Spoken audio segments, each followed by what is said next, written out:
El científico uruguayo Federico Trigo recibió a fines de febrero un reconocimiento muy importante a nivel global.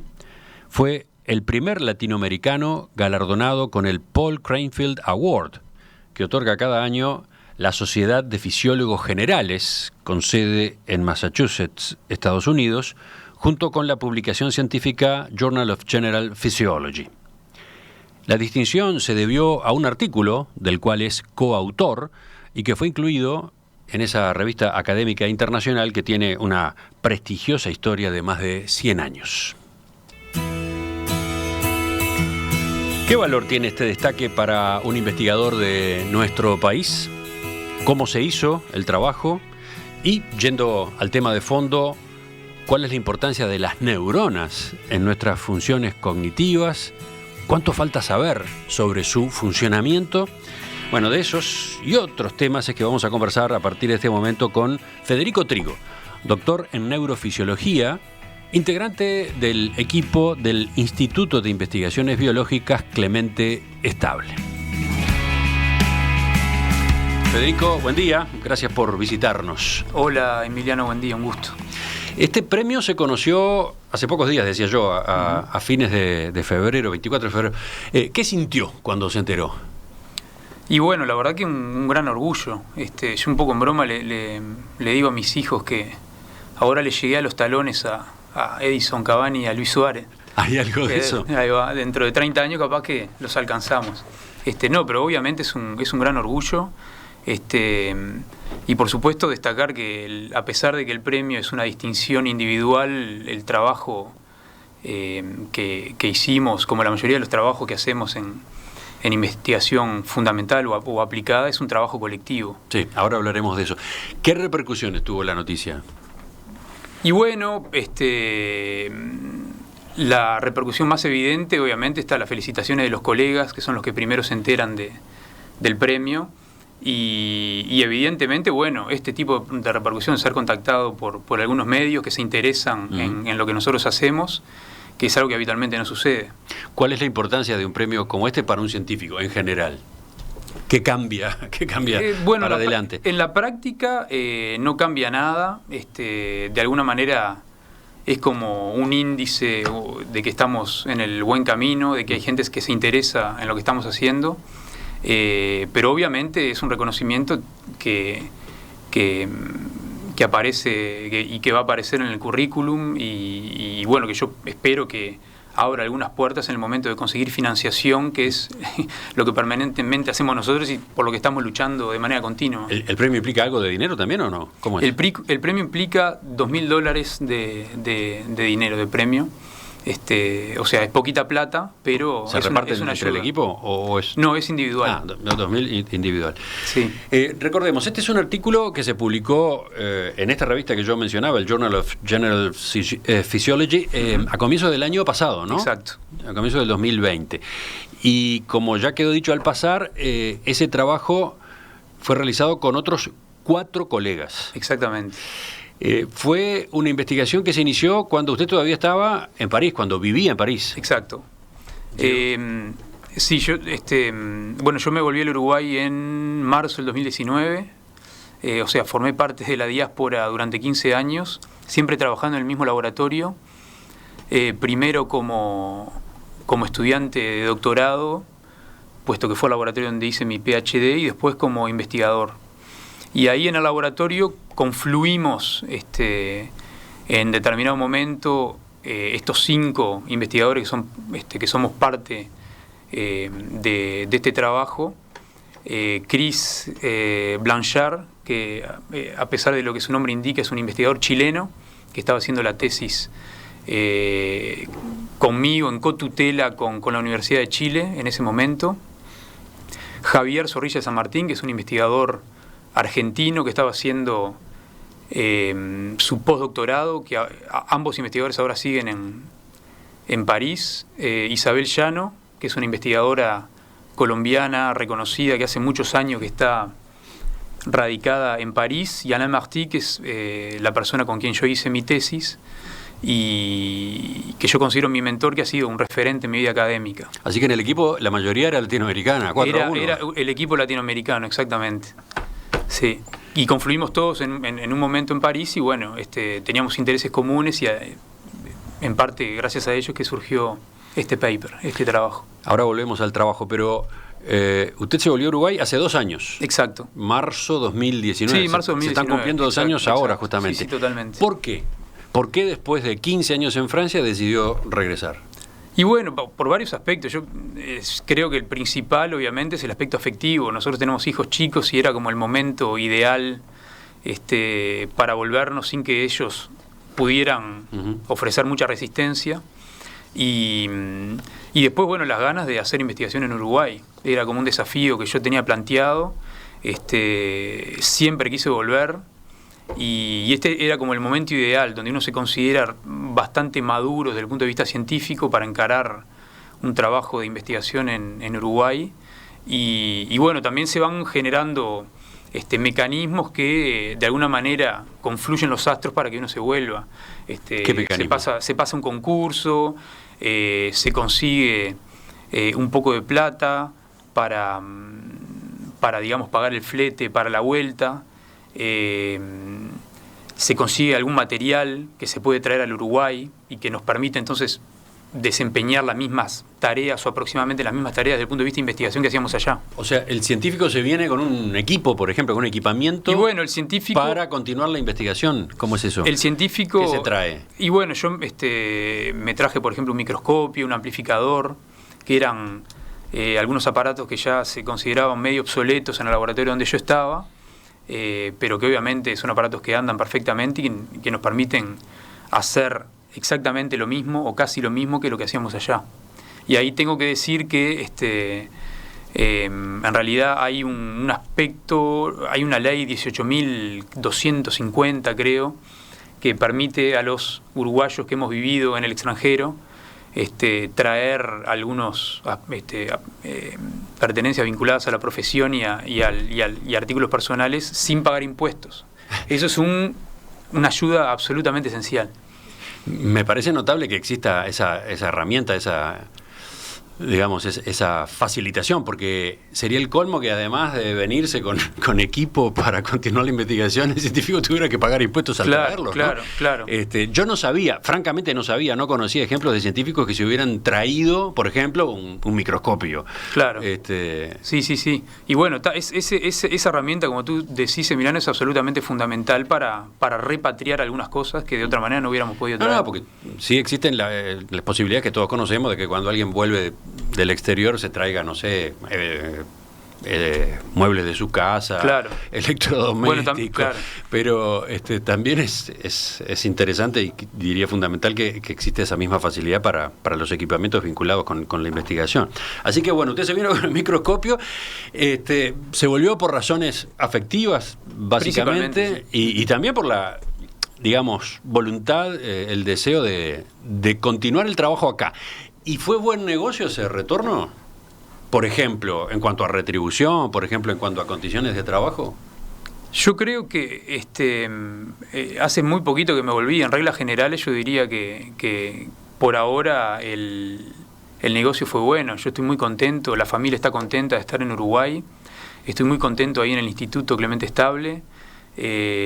Son condiciones bastante ideales para trabajar. A mí, por ejemplo, me pesaba mucho la carga docente en la universidad donde estaba en París, y en el Clemente Estable esa carga docente es mucho menor, entonces lo cual nos permite dedicarnos básicamente y de manera exclusiva a la investigación. Uno, por supuesto, participa en cursos, etcétera, pero no es una obligación esencial. Entonces eso a mí me ha permitido, la verdad, destinar muchísimo tiempo a pensar, a leer, que es lo que los investigadores a veces necesitamos y deseamos con muchas ganas. Ese dato también creo que es para muchos quizás una sorpresa, digamos, que el investigador, en este caso en el Clemente Estable, tenga mejores condiciones para concentrarse en lo suyo que las que tenía, por ejemplo, en París. Uh-huh. Y desde el punto de vista retribución, ¿cómo es? No voy a preguntarle el número, no cuánto gana, pero en comparación con Francia. En comparación, cuando yo me volví en el 2019, el salario era exactamente el mismo. O sea, los investigadores en general no tenemos muy buenos salarios en ningún lugar del mundo. Hay seguramente excepciones, Bueno, ahora con el aumento del dólar ha cambiado un poquito, pero básicamente la retribución económica era básicamente la misma. Ah, sí, yo. la misma. Exactamente. Sorpresa. Sí. ¿No gana cifras exorbitantes? No gana cifras exorbitantes, al contrario, y es por eso que muchos jóvenes que tienen cierto interés por la investigación en todas sus áreas, fundamental o aplicada, deciden dejar la academia e ir al sector privado. Ajá. Esto es, por supuesto, una ganancia enorme para el sector privado, es una pérdida para nosotros. Esto es un fenómeno que sucede en Uruguay, pero en todos lados también. Es cada vez más difícil encontrar chiquilines jóvenes que quieran hacer la tesis o que quieran hacer un postdoctorado, por ejemplo. De todos modos, tengo la impresión de que en Europa, por ejemplo, esas alternativas en el sector privado para los científicos son más que acá, ¿no? Sí, indudablemente. Indudablemente. Hay mayor cantidad de oferta, por supuesto, en el sector privado.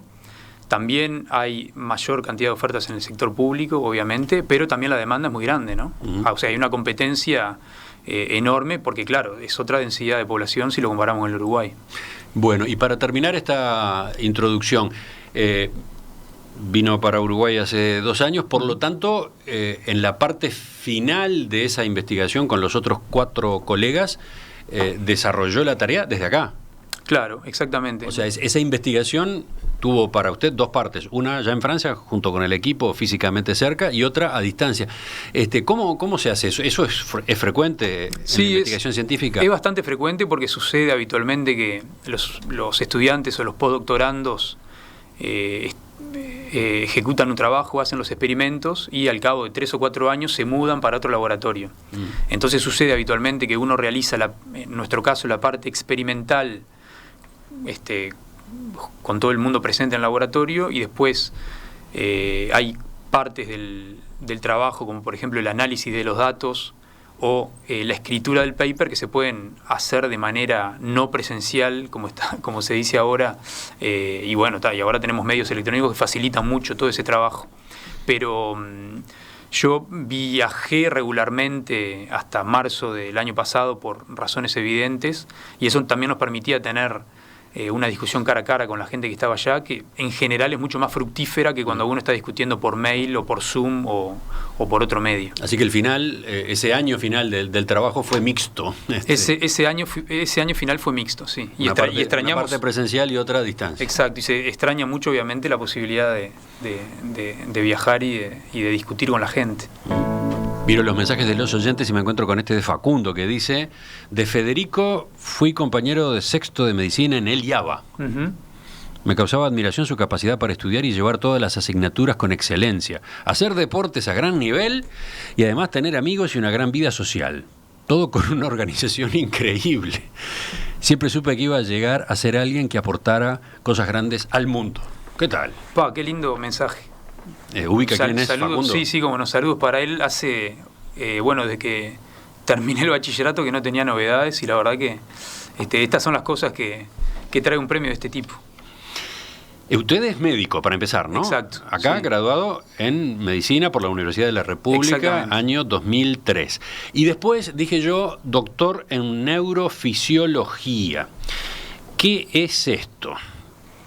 ¿Qué es la neurofisiología? La neurofisiología, yo antes que nada me formé como investigador, mis primeras armas las hice en el Departamento de Fisiología de la Facultad de Medicina,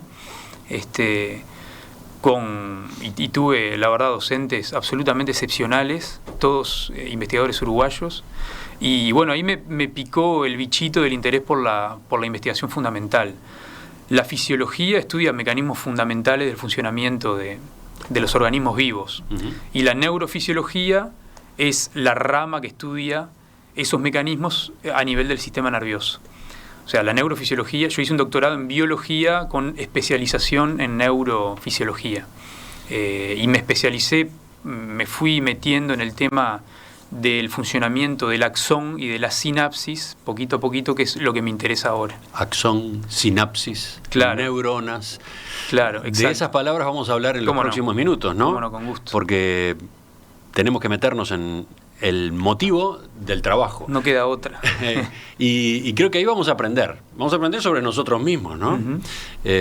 Lo primero que tenemos que pasar en limpio es que es una neurona, pero lo dejamos para después de la pausa. En nuestra entrevista central estamos hoy con el doctor en neurofisiología Federico Trigo. Este científico uruguayo que trabaja en el Instituto de Investigaciones Biológicas Clemente Estable fue premiado a fines de febrero por la Sociedad de Fisiólogos Generales con sede en Estados Unidos. Es el primer latinoamericano que recibe esta distinción. Doctor Trigo, estaba mirando en la pausa comentarios de los oyentes. Por ejemplo, a propósito del premio, ¿no? Dice este mensaje: qué loco está el mundo, este científico extraordinario recibe $2.000 de premio por un trabajo que permite salvar vidas o mejorar otras. Mientras tanto, Luis Suárez recibe $184.000 por un posteo en Instagram. Supongo que esas comparaciones deben ser motivo de conversación entre ustedes cada tanto, ¿no? Sí. Usted mismo hacía recién la analogía con los jugadores de fútbol en cuanto a fama, en cuanto a reconocimiento. Sí, por supuesto. O sea, yo soy recontra futbolero y me encanta que haya jugadores uruguayos a quienes les va bien en el mundo, obviamente.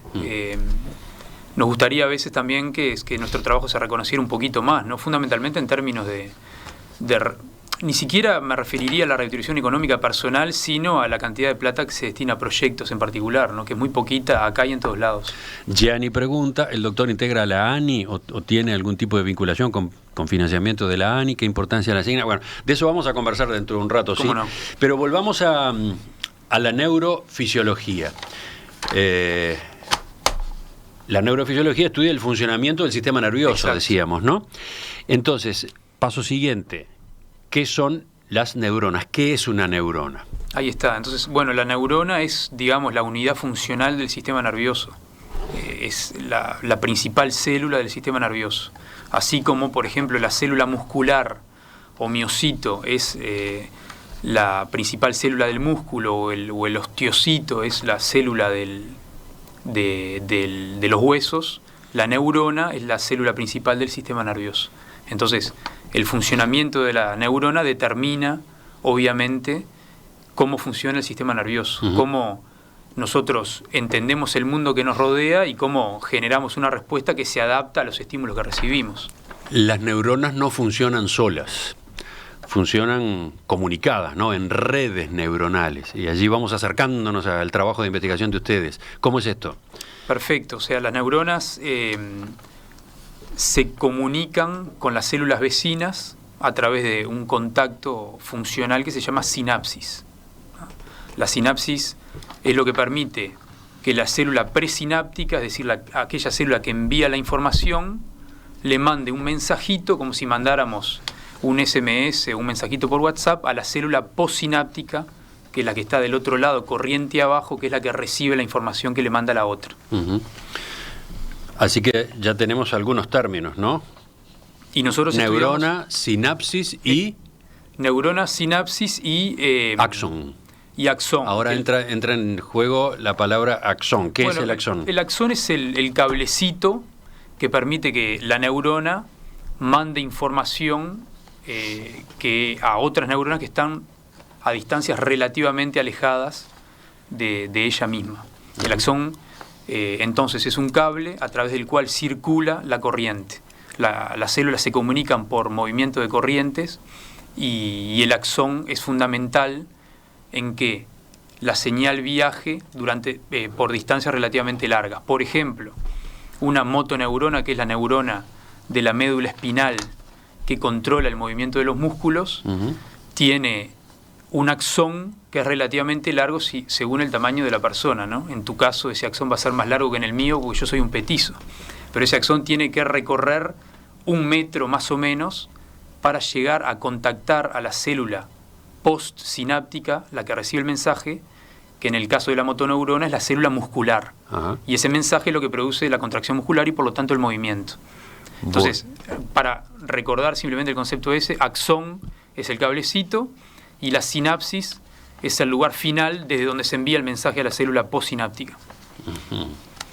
Y nosotros en este trabajo estudiamos la sinapsis es, digamos, el puerto de la neurona, el puerto desde el cual se produce la comunicación con la otra neurona a través del axón. Exactamente. Estamos hablando de perfecto. Eso. Bien.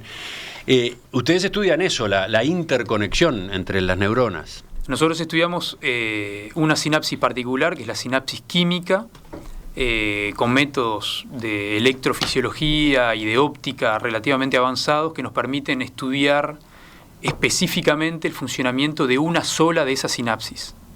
¿Una sola? Claro.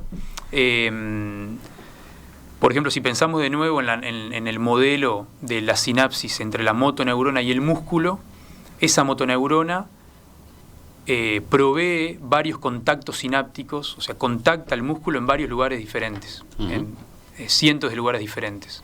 Entonces, uno cuando estudia una sinapsis, para entender el mecanismo de funcionamiento específico de una sinapsis única, tiene que usar técnicas que son relativamente avanzadas y que nos permiten sacarle una foto, de alguna manera, a un único de esos contactos sinápticos. Es ahí donde entra un poco todo este aspecto técnico que no está necesariamente disponible en todos los laboratorios. Sí, impresiona saber o pensar que se puede llevar el estudio a ese nivel tan micro, ¿no? Claro. A ese nivel tan pequeño. ¿Cómo se logra estudiar una sinapsis? Y bueno, lo que nosotros hacemos es, utilizamos un láser con el cual estimulamos específicamente una sola de esas sinapsis. O sea, el láser es una fuente de luz que se parece, digamos, a un cilindro, ¿verdad? Cuyo diámetro no cambia independientemente, o cambia muy poco independientemente de la distancia. Entonces, ese láser se puede focalizar, es decir, nosotros podemos hacer que ese láser adquiera la forma que nosotros queremos y lo podemos focalizar a un espacio muy reducido, a un volumen muy reducido. Entonces, ese volumen es más o menos del tamaño de la sinapsis que nosotros queremos estudiar. Es decir, nosotros estamos iluminando una única sinapsis y, por lo tanto, activando específicamente a esa sola sinapsis. El título del trabajo de ustedes es este: las vesículas con equilibrio diferencial subyacen a los componentes rápidos y lentos en la liberación de la sinapsis individual. Así dicho, esto es chino, ¿no? Ahí va. El oyente debe saltar del otro lado del receptor y quedar desconcertado, ¿no? Obviamente no nos vamos a poder meter a fondo en la materia exacta en la que ustedes investigaron, pero podemos aproximarnos, ¿no? ¿Qué era lo que ustedes estaban buscando? ¿Qué les interesaba? Bueno, de alguna manera, yo, como te decía hace un rato, traté de encontrar una analogía que sirviera para explicar un poco lo que nosotros estábamos buscando y lo que en definitiva encontramos. Uno puede imaginarse a la sinapsis, digamos, como el starting block, la grilla de partida en una carrera de Fórmula 1, ¿verdad? Donde hay espacios pintados en el suelo que indican dónde se tiene que posicionar cada uno de los autos, ¿verdad? Digamos que hay 10, entonces se posicionan los 10 autos, cuando se da la señal de salida, todos los autos largan más o menos al mismo tiempo, con pequeñas variaciones que dependerán de la capacidad de reacción del conductor, y la sinapsis funciona de una manera relativamente parecida. Es decir, hay vesículas sinápticas, que son los autos de nuestra carrera de Fórmula 1, que contienen el mensaje químico. Entonces, cuando aumenta el calcio, se da la señal de salida y las vesículas son liberadas. ¿Está? Calcio, apareció otro término. Apareció otro término, claro. El que mueve la banderita, la luz verde, es el calcio. Ajá. En condiciones normales, el calcio adentro de la sinapsis está muy bajo. Cuando ese calcio aumenta, que es lo que nosotros hacemos con el pulso de luz, ahí los autos de Fórmula 1 largan, las vesículas se liberan. Entonces, ahora imagínense que alguna de esas grillas de partida no está ocupada por un auto. De esas 10 grillas de partida, tenemos solamente 5 grillas de partida que están ocupadas por 5 autos. Las otras están libres. Cuando se da la señal de largada, salen esas 5, pero hay otros autos detrás que dicen, no, vamos a ocupar esas grillas que estaban libres y vamos a aprovechar para alargar nosotros también. Bueno, nosotros introdujimos ese término que aparece en nuestro modelo como una probabilidad, que es una medida de esa cantidad de grillas de partida que están desocupadas. Y por lo tanto, cómo se ocupan esas grillas de partida y a qué velocidad determina a la velocidad que largan los autos, ¿verdad? Es decir, a la velocidad a la que se largan las vesículas sinápticas. Pero, y ahí volvemos a la importancia de estudiar una sinapsis única. Imagínense ahora que hay 100 carreras de Fórmula 1 que suceden al mismo tiempo. Bueno, claro, ahora es importante ahora razonar globalmente, ¿no? Claro. Se está estudiando una sinapsis, pero en el funcionamiento real del cuerpo humano no existe ella sola. Exacto. Entonces ahora hay que considerar el conjunto. Bueno, nosotros justamente la aproximación que nosotros tenemos para el estudio de la sinapsis es muy reduccionista, en el sentido que nosotros dijimos, si queremos entender cómo funciona la sinapsis, tenemos que entender cómo funciona una única sinapsis. Porque si nosotros miramos el funcionamiento global, en realidad el mecanismo íntimo no lo vamos a entender. Porque hay muchos participantes y lo que uno está viendo es una especie de promedio general que sucede cuando se liberan miles de sinapsis al mismo tiempo. Entonces, vamos a estudiar una sola de esas grillas de partida, que es lo que nosotros hicimos en ese trabajo. Entonces, es cierto, después en el funcionamiento del sistema nervioso están operando miles de sinapsis al mismo tiempo. Y es por eso que la complejidad del sistema nervioso es tal, ¿verdad? Pero nosotros, mi punto de partida, mi hipótesis, digamos, de trabajo es que si yo quiero entender el funcionamiento global, tengo que entender el funcionamiento de una única sinapsis. Y entonces, lo que ustedes con el trabajo realizaron, ¿por qué motivo se destaca? ¿Se destaca por la técnica que utilizaron o se destaca por las conclusiones a las que llegaron? Yo creo que se destaca, creo que el avance conceptual es obviamente lo que, esa probabilidad de la que yo les hablaba, ¿verdad? Que en general en el campo de la fisiología sináptica no se había considerado previamente. Yo considero que es el avance conceptual que hizo que el paper, el trabajo sobresaliera de alguna manera. Recordemos entonces, ¿qué fue lo que ustedes detectaron y hasta ahora no era algo obvio? Nosotros lo que estamos describiendo es que las grillas de partida de nuestra carrera de Fórmula 1 no están todas ocupadas, que hay algunas libres. Y que eso permite mecanismos de modulación de la sinapsis. Los mecanismos de modulación son mecanismos centrales en el funcionamiento del sistema nervioso, porque el sistema nervioso es plástico. El sistema nervioso se está adaptando permanentemente. ¿Y eso en términos prácticos después de qué manera se traduce? ¿Esa modulación qué implica? Y bueno, esa modulación, el funcionamiento de la sinapsis determina, por ejemplo, fenómenos tales como el aprendizaje y la memoria. La memoria, los recuerdos que nosotros tenemos de cosas que pasaron antes o aspectos, por ejemplo, de los cuales ni siquiera somos conscientes, como por ejemplo andar en una bicicleta, esos son aspectos que se guardan en la sinapsis. O sea, el correlato celular, como se dice por ahí, de la memoria o de los mecanismos de aprendizaje, son las sinapsis precisamente. Entonces entender cómo funciona la sinapsis es central para entender el funcionamiento normal y patológico del sistema nervioso.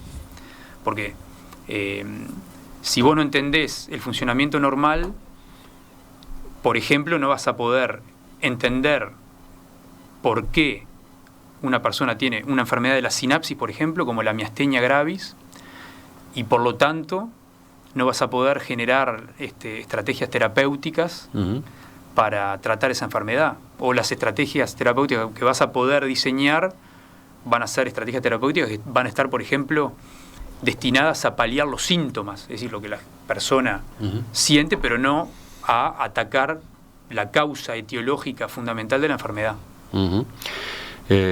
Claro, entonces, si entiendo bien, eso de que en la línea de largada no todos los casilleros estén ocupados por automóviles,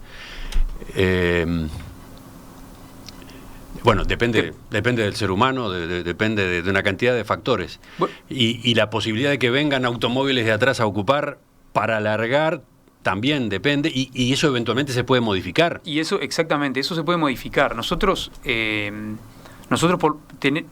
tenemos por lo menos 2 modelos de sinapsis donde estamos casi seguros que esto sucede, ¿no?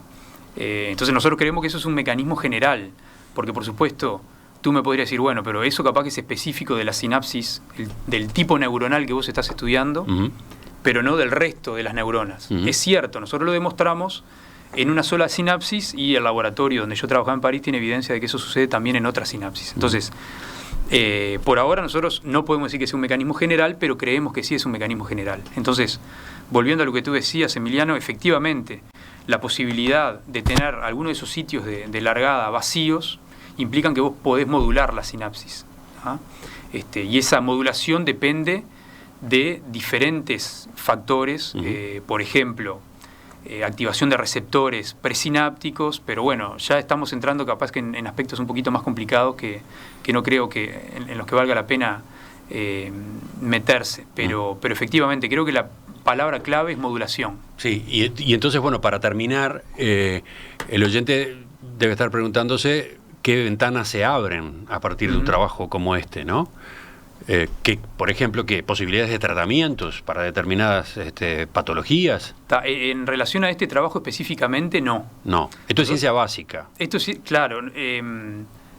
Pero bueno, nosotros estamos regando el arbolito, digamos, ¿verdad? En general, las consecuencias en relación a investigación aplicada de lo que nosotros hacemos se van a ver dentro probablemente de un par de décadas, ¿verdad?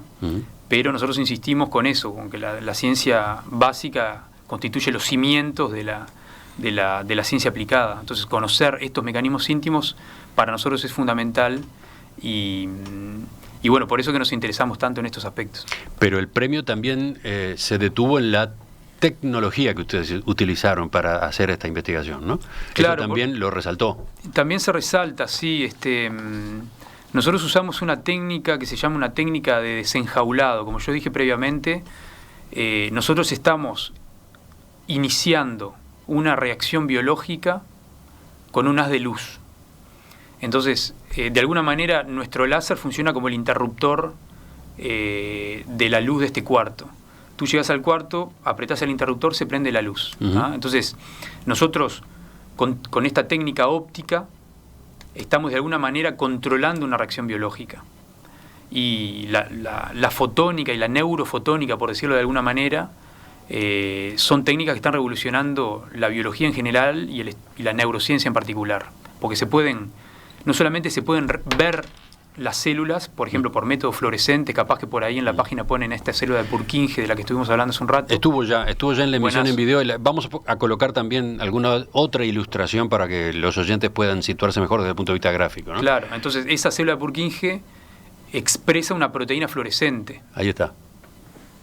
Ahí va, es espectacular. Ahí se ve el cuerpo celular de la célula, las dendritas, el árbol dendrítico y después los axones, que son esas estructuras flaquitas que van hacia abajo a la derecha. Esas son las estructuras que nosotros estudiamos. El cuerpo celular de esa célula mide unas 20 micras. Es muy poquito.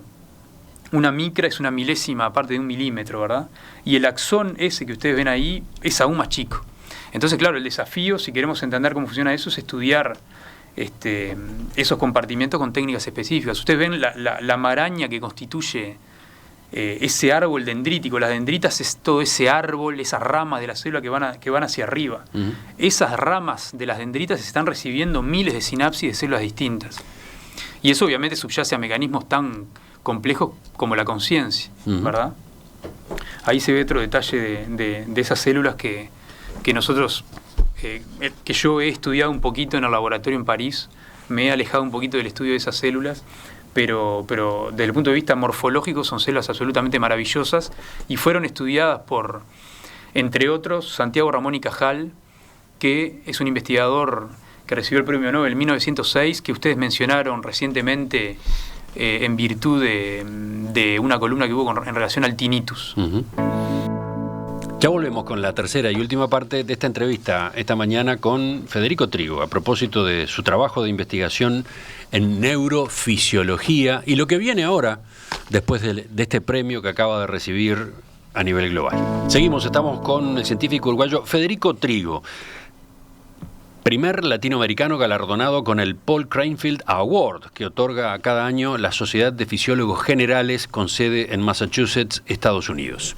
Él es neurofisiólogo, estamos conociendo a qué se dedica, cuál fue el trabajo que recibió este reconocimiento y además cómo trabajan estos científicos. Bueno, tengo, Federico, una cantidad de mensajes de los oyentes muy entusiasmados con la entrevista y con lo que usted cuenta a propósito del trabajo, ¿no? A ver, hay preguntas. Por ejemplo, dice Gustavo, imponente la nota.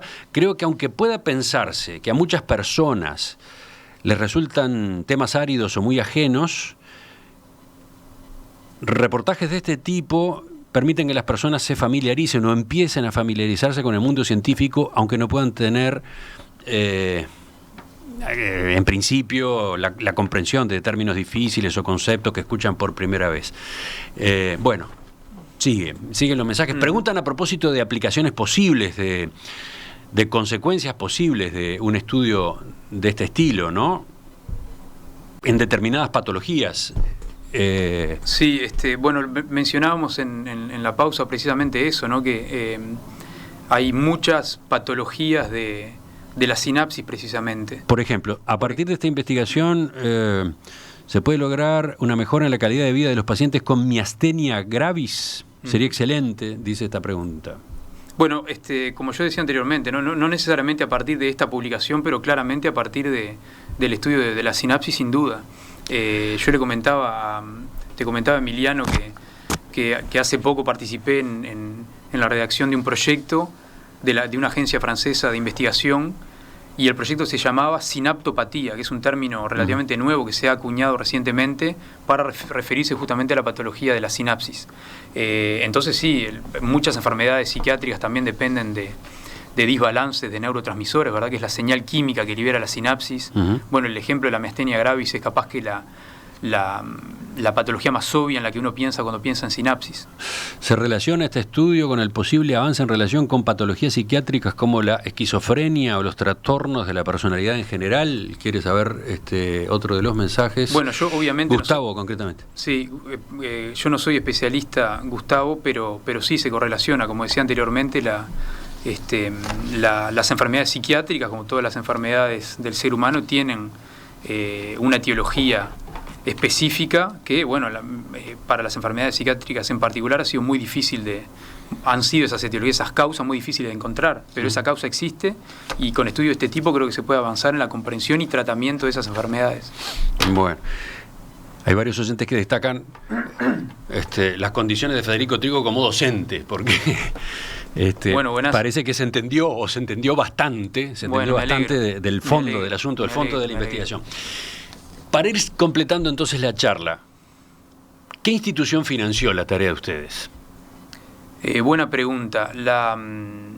El paper el artículo fue financiado por un grant de la Unión Europea, es decir, un proyecto de investigación de la Unión Europea, y un proyecto de investigación que se llama A Joven Investigador, porque nosotros los investigadores nos independizamos a edades avanzadas, digamos, en el que yo tuve en el 2017.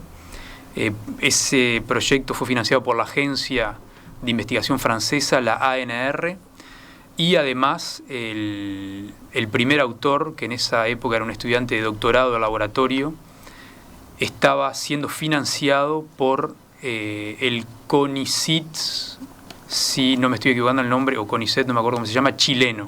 Tenía una beca de doctorado que había sido financiada por el gobierno chileno. Hacía esta pregunta porque la noticia de este premio llegó a Uruguay en medio del debate político a propósito de ajustes en el presupuesto de la ANI, la Agencia Nacional de Investigación e Innovación. ¿Usted ha trabajado en proyectos financiados por ANI? Yo formo parte del Sistema Nacional de Investigadores de la ANI, y por ahora, yo hace muy poquito que en nuestros periodos temporales, ¿no?, de los científicos, yo hace muy poquito que llegué al Uruguay. No he tenido la suerte de tener un proyecto financiado por la ANI por ahora. Espero que que sí lo tenga en el futuro. ¿Ha utilizado publicaciones científicas del exterior a través del portal Timbó que financia la ANI? Sí, por supuesto. No, porque el portal Timbó también está en medio del debate en la medida que hay un recorte en el presupuesto de ese rubro previsto en principio. Sí, nosotros, o sea, el Instituto Clemente Estable en particular es altamente dependiente, a diferencia de otras instituciones donde se hace investigación en el Uruguay como Laudelar, del presupuesto de la ANI. Entonces, obviamente, nosotros recibimos esa noticia. Bueno, yo en particular pasé por varias etapas, digamos, porque como tú decías, Emiliano, coincidía justamente con lo de este premio. Entonces, bueno, hay una especie de sensación ahí amarga. Por un lado, la primera reacción es una reacción de cólera, por decirlo de alguna manera. Después uno pasa por la etapa de frustración, ¿no? Porque cuando se discuten temas presupuestales y eso, siempre pasamos por lo mismo, ¿no? Los investigadores dicen, otra vez nos está pasando lo mismo. Y después uno entra en la última etapa, que es, por lo menos lo que yo trato de hacer, es la etapa de análisis, porque es casi que intrínseco a la actividad que nosotros hacemos, con las herramientas que son las mías, ¿no? Yo trato de entender por qué la clase política no logra entender, valga la redundancia, la importancia de la ciencia. Y la verdad, no tengo una respuesta al respecto. Capaz que porque lo que nosotros hacemos justamente tiene consecuencias que son a veces inesperadas y que se van a ver en un lapso muy largo de tiempo. Entonces, obviamente la clase política funciona con otros límites y con otros límites temporales, ¿verdad? Pero bueno, ustedes acá en el programa se dedican bastante a estudiar la importancia de la ciencia. Entonces, sí, genera cierta frustración no entender y estar enfrentados siempre a esta misma situación. Eso es así. Sí, veía el pronunciamiento que emitió el CONICIT, el Consejo Nacional de Innovación, Ciencia y Tecnología, organismo asesor en políticas, justamente en ese rubro. Estoy al tanto, justamente lo leí de mañana, que además es un pronunciamiento que se votó por unanimidad con miembros de varios institutos, ¿no? Sí, universidades públicas y privadas, miembros de la Cámara de Industria. O sea, hay una visión general y creo que comparte la opinión pública de la importancia de la ciencia. Sí, dice, entre otras cosas, ese documento, en relación con los cambios presupuestales que se manejan para la ANI, el CONICIT es sensible a la crítica situación económica que vive el país, lo cual requiere sopesar cuidadosamente, ser muy selectivos, eficientes y efectivos en las inversiones a realizar. Desde el CONICIT hemos bregado por constituir tribunales calificados y exigentes como forma de seleccionar proyectos con fuerte e indiscutible calidad en las distintas áreas, sea investigación, innovación, emprendimientos, entre otros. Estamos convencidos de que una inversión en ciencia, tecnología e innovación con estos criterios de priorización y selección exigente es de muy alto retorno social y actúa como un potente motor de la economía y la sociedad en clave de reactivación económica, inclusiva y ambientalmente sostenible. Esa es una de las consideraciones y al final dice, reiteramos, es fundamental fortalecer la inversión en ciencia, tecnología e innovación en el marco de una política de Estado que tenga el máximo apoyo político, económico y social. Avanzar en el desarrollo económico, cultural y social del país requiere más y mejor ciencia, tecnología e innovación. Exacto, sí, yo comparto absolutamente lo que se dice ahí y es como una visión que todos tenemos, ¿no? Es una visión bastante obvia. Y sin embargo, bueno, independientemente de toda consideración político-partidaria, de alguna manera, ahí yo creo que la clase política está en falta. Nosotros necesitamos que se invierta en ciencia y en tecnología. La ciencia es como un arbolito, ¿verdad? Se tiene que regar, se tiene que cuidar, y bueno, la majestuosidad de ese árbol se va a ver capaz que en 20 años, pero bueno, y el cuidado que nosotros le dedicamos a ese arbolito no puede estar sujeto a condiciones climáticas. Uno lo tiene que regar, lo tiene que cuidar, le tiene que dar abono, y la ciencia es así. Entonces, claro, siempre como que se corta por el eslabón más débil, en este caso el sistema de ciencia y tecnología, y en realidad creo que lo que nos cuesta darnos cuenta es que justamente debería ser el eslabón más fuerte. Si no invertimos en ciencia y tecnología, el país no se mueve, lo dice claramente ese comunicado del CONICIT, ¿verdad? Es el motor, la palanca del mundo productivo, de muchas cosas. ¿Para qué sirve la investigación básica? La investigación aplicada, creo que también acá en el programa se ha discutido muchísimas veces. O sea, todas las grandes empresas americanas que ahora están dominando el mundo se han originado no porque hay un genio a quien se le ocurre una cosa en un momento particular, sino porque han sabido utilizar hallazgos y herramientas que surgieron de la inversión del Estado americano durante muchos años, como Internet, las pantallas táctiles, los láseres, justamente los que estuvimos hablando ahora, que han revolucionado las telecomunicaciones. Entonces, ¿cómo sucede que con tantos ejemplos aún no entendamos la importancia de la ciencia y la tecnología? Yo creo que es difícil, y a mí me gustaría simplemente decir que, bueno, que volviendo a la analogía del fútbol, ¿no? El Uruguay no va a cambiar por más que salga campeón del mundo de fútbol. Nosotros vamos a cambiar si tenemos un sistema científico fuerte. ¿Cuántos años tiene Federico Trigo? Preguntaba antes de la audiencia. 44, ¿no? 44. 44. Federico Trigo, doctor en neurofisiología, felicitaciones de nuevo, gracias por acompañarnos, seguimos en contacto. Gracias a ustedes, un placer. Ya seguimos, ya volvemos, viene la tertulia de este miércoles.